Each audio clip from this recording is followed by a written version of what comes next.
आपका अक्स मुस्कुराए तो भाग जाना। मेरा नाम रोहन है, एक कॉरपोरेट गुलाम जो गुरुग्राम की ऊंची इमारतों में अपना भविष्य ढूंढ रहा था।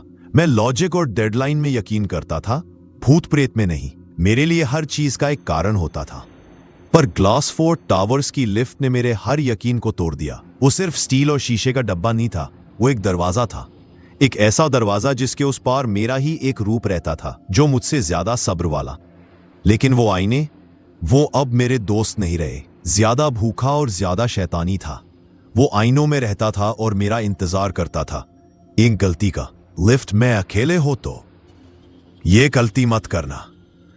क्या बात समझाओ कि मैं तून से अकेला हूं, पर ये गलती मत करना। इतने साफ कि लगता था आप हवा में लटके हुए। शुरू शुरू में ये सब बड़ा फैंसी लगता था, लेकिन देर रात जब ऑफिस खाली हो जाता और उस लिफ्ट में मैं अकेला होता, तो उस वो आईने दोस्त नहीं लगते थे। उनमें दिखती मेरी परछाई, वो सिर्फ मेरी परछाई नहीं थी। यह एहसास पहली बार तब हुआ जब मैंने नोटिस किया कि मेरे पलक झपकाने के ठीक 1 सेकंड बाद आईने वाले रोहन ने अपनी पलकें झपकाई। मैंने सोचा शायद थकावट की वजह से वहम हो रहा है, पर वहम इतनी जिंदा महसूस नहीं होते हैं ना। लिफ्ट का आईना, वो जो दूसरी तरफ था। मेटल के डब्बे में अचानक हवा भारी हो गई। लिफ्ट की मशीनरी की धीमी गूंज अब किसी जानवर के घुर्राने जैसी लग रही थी। मैंने आईने से नजरें हटा ली और घूर घूर कर फ्लोर के नंबरों को देखने लगा। 7, 8, 9। जल्दी दरवाजा खुले और मैं बाहर निकलूं। उस दिन के बाद मैंने उस लिफ्ट से परहेज करना शुरू कर दिया। मैं सीढ़ियां लेने लगा 20वीं मंजिल तक। मेरे दोस्त मेरा मजाक उड़ाते थे, कहते थे कि मैं फिटनेस फ्रीक हो गया हूं। काश मैं उन्हें बता पाता कि मैं अपनी जान बचाने के लिए रोज 20 मंजिलें चढ़ता उतरता हूं। मैं उस आईने वाले शख्स से भाग रहा था जो मेरी ही शक्ल का था, पर उसकी आंखों में कुछ और ही था, कुछ भूखा, कुछ इंतजार करता हुआ। लिफ्ट का आईना, वो जो दूसरी तरफ था। उस रात तक जब तेज बारिश और तूफान ने पूरी बिल्डिंग की बिजली हिला दी थी, मेन पावर बंद हो गया और बैकअप जनरेटर चलने में वक्त लगा। सीढ़ियों वाले एरिया में इतना अंधेरा था कि अपना हाथ तक दिखाई नहीं दे रहा था। मेरे पास लिफ्ट लेने के अलावा कोई चारा नहीं बचा था। मैं कांपते हुए हाथों से लिफ्ट का बटन दबाया। दरवाजे एक धीमी हिस की आवाज के साथ खुले। अंदर इमरजेंसी लाइट की पीली बीमार रोशनी में सब कुछ डरावना लग रहा था, और चारों दीवारों पर वो खड़ा था, मेरा अक्स। आज वो बिल्कुल स्थिर था जैसे कोई तस्वीर हो। मैंने अंदर कदम रखा और पार्किंग का बटन दबाया।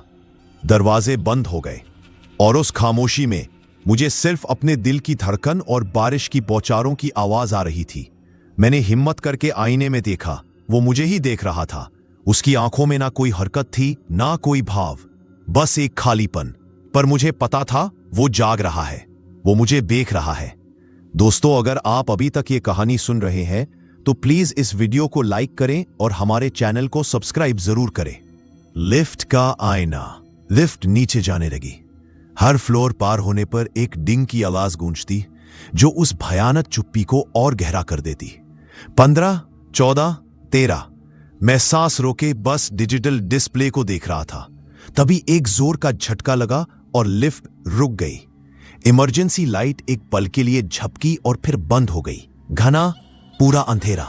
मेरी चीख मेरे गले में ही फंस गई। मैंने जेब से फोन निकाला, उसकी टॉर्च जलाई। मेरे पैर कांपने लगे। फोन की रोशनी में आईने के ठीक सामने मैं नहीं था। आईना खाली था। मेरा कोई अक्स नहीं दिख रहा था, जैसे मैं कोई भूत हूं जिसका कोई प्रतिबिंब नहीं होता। मैं दहशत में जम गया। मेरे कानों में मेरा ही खून दौड़ने की आवाज आने लगी। तभी मेरे पीछे से लिफ्ट के दूसरे कोने से एक फुसफुसाहट आई। डर गए? आवाज मेरी ही थी, लेकिन वो मेरे मुंह से नहीं निकली थी। मैंने कांपते हुए फोन को उस कोने की तरफ घुमाया। वहां वो खड़ा था, मेरा अक्स, जो कुछ देर पहले आईने में था, अब वो लिफ्ट के अंदर मेरे साथ खड़ा था। उसकी आंखों में वही खालीपन था, पर होठों पर एक ठंडी मुस्कान थी। मैं तो बस बाहर आना चाहता था, उसने कहा और मेरी तरफ एक कदम बढ़ाया। उसकी चाल में कोई आवाज नहीं थी, जैसे उसके पैर जमीन को छू ही नहीं रहे थे। तुम क्या हो? मेरी आवाज मुश्किल से निकली। उसने जवाब नहीं दिया, बस मुस्कुराता रहा।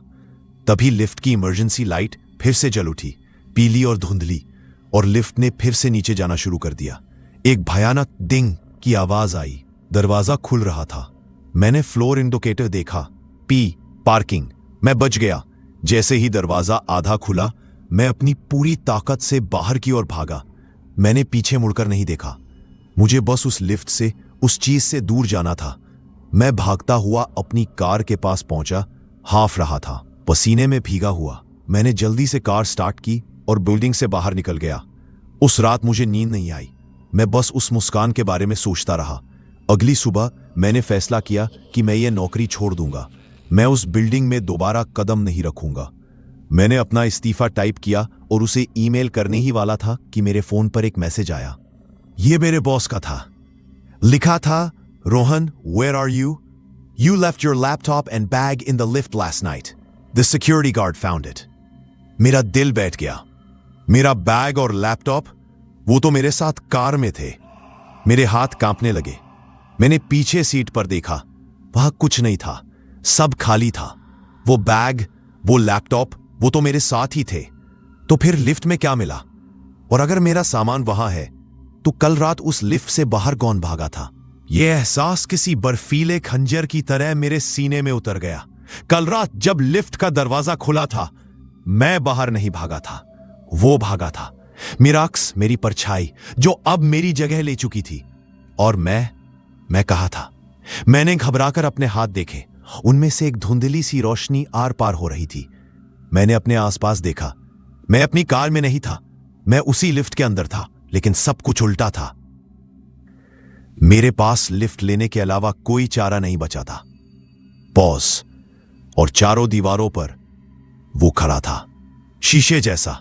बाहर पार्किंग की दुनिया मुझे एक पतली सी कांच की परत के उस पार दिख रही थी, थोड़ी धुंधली, थोड़ी खामोश। लिफ्ट के दरवाजे बंद हुए और मैंने खुद को आईने में देखा, पर इस बार मैं आईने के अंदर था। मैं ही वो अक्स था। मैंने दरवाजे को पीटना शुरू कर दिया, चिल्लाना शुरू कर दिया, पर कोई आवाज नहीं निकली। मेरी दुनिया में कोई आवाज थी ही नहीं। तभी लिफ्ट ऊपर जाने लगी। दरवाजे 10वीं मंजिल पर खुले। एक लड़की अंदर आई, फोन पर बात करते हुए। उसने मुझे नहीं देखा। उसने आईने में अपनी शक्ल देखी और अपने बाल ठीक किए, और मेरे ठीक बगल में उसे अपनी ही परछाई दिखाई दे रही थी। पर मैं देख सकता था। एक हल्की सी मुस्कान दी। मेरे पास लिफ्ट लेने के अलावा कोई चारा नहीं बचा था, और चारों दीवारों पर वो खड़ा था। मैंने उसे अपनी दुनिया में आने का रास्ता दे दिया। अब मैं यही रहता हूं, इस ठंडे, खामोश शीशे के डब्बे में। मैं हर रोज लोगों को आते जाते देखता हूं। मैं उनके अक्स को उन्हें कॉपी करते हुए देखता हूं और इंतजार करता हूं। वो सब भी इंतजार कर रहे हैं। हम सब बस एक मौके का इंतजार कर रहे हैं, एक पल की चूक का, एक नजर के मिलने का, एक सवाल का, तुम कौन हो, ताकि वो भी हमारी तरफ बाहर आ सके। मैं ये सब आपको इसलिए बता रहा हूं क्योंकि शायद आप मेरी मदद कर सकते हैं। नहीं, मुझे बाहर निकाल कर नहीं। मैं जानता हूं कि यह नामुमकिन है, पर आप दूसरों को बचा सकते हैं। अगली बार जब आप किसी लिफ्ट में अकेले हों और चारों तरफ आईने लगे हों, तो अपनी परछाई को ध्यान से देखना। अगर वो कुछ ऐसा करे जो आपने नहीं किया, एक हल्की सी मुस्कान, एक धीमी पलक, तो डरना मत। बस उससे नजरें मत मिलाना। और कुछ भी हो जाए, उससे बात करने की गलती कभी मत करना, क्योंकि हो सकता है जिस परछाई को आप देख रहे हो वो किसी और की ना हो सकता है वो मैं हूं, जो बस बाहर आने का रास्ता ढूंढ रहा है। क्या आप दरवाजा खोलेंगे? आप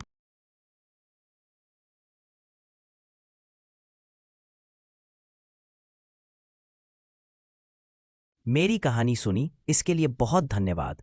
अगर आपको अच्छी लगी हो या कुछ अलग महसूस हुआ हो तो कृपया लाइक करें, कमेंट करें। चाहे अच्छा लगे या बुरा, आपकी राय बहुत मायने रखती है। और शेयर जरूर करें।